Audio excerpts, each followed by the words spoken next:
dans une boutique ici, Artisans du Monde. Vous êtes dans une boutique Artisans du Monde dans le 15e, une des 165 boutiques d'Artisans du Monde.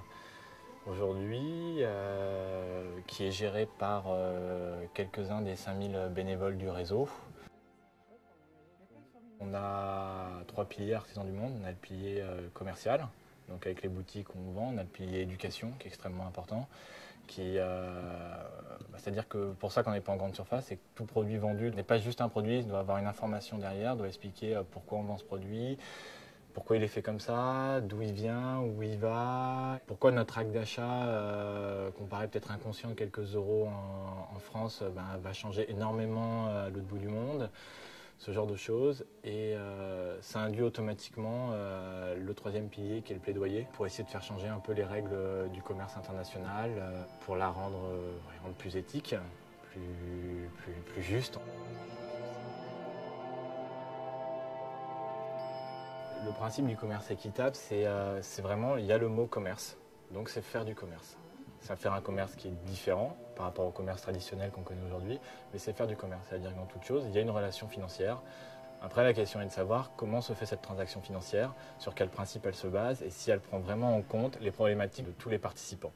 Il y a un contrôle pour savoir que ça ne va pas dans la poche des uns ou des autres et c'est souvent remis dans une communauté. Ça participe à construire des écoles.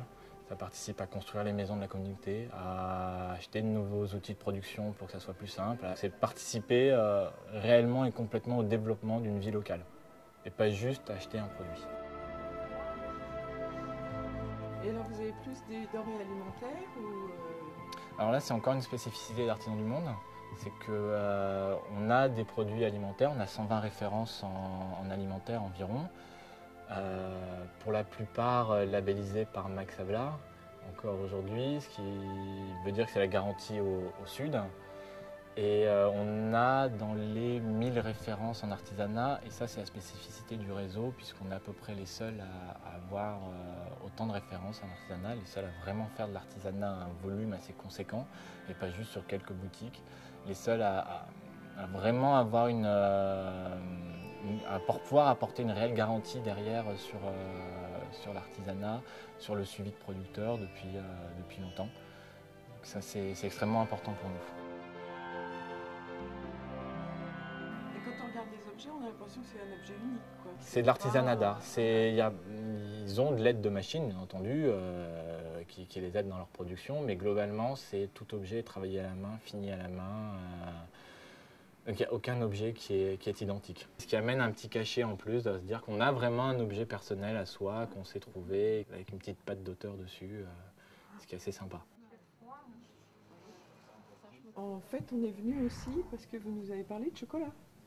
Oui, on a une grande gamme de chocolat et on lance actuellement une nouvelle plaquette de chocolat dessert, donc qui va pouvoir permettre de réaliser des recettes équitables au chocolat.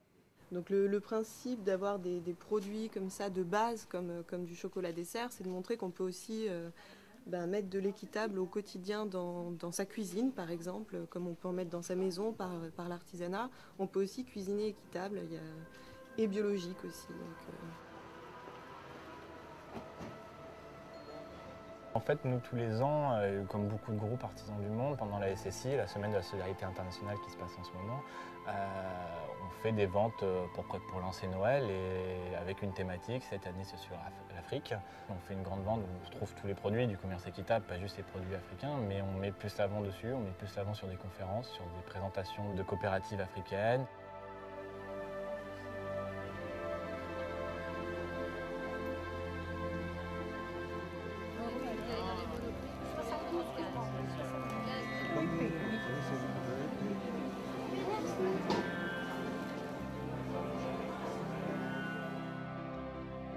Vous êtes des bénévoles, vous êtes tous les trois des bénévoles. Oui, on n'est pas vraiment payé.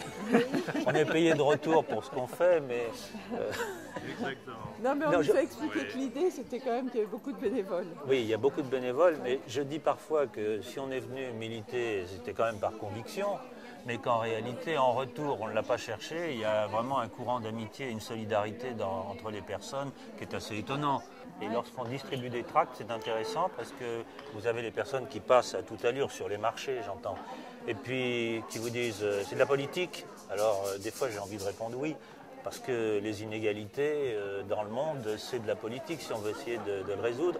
Mais vous avez aussi des personnes qui passent très vite, ils entendent le mot commerce équitable et ils reculent. Ah oui? Ah c'est bien ce que vous faites, c'est bien ce que vous faites.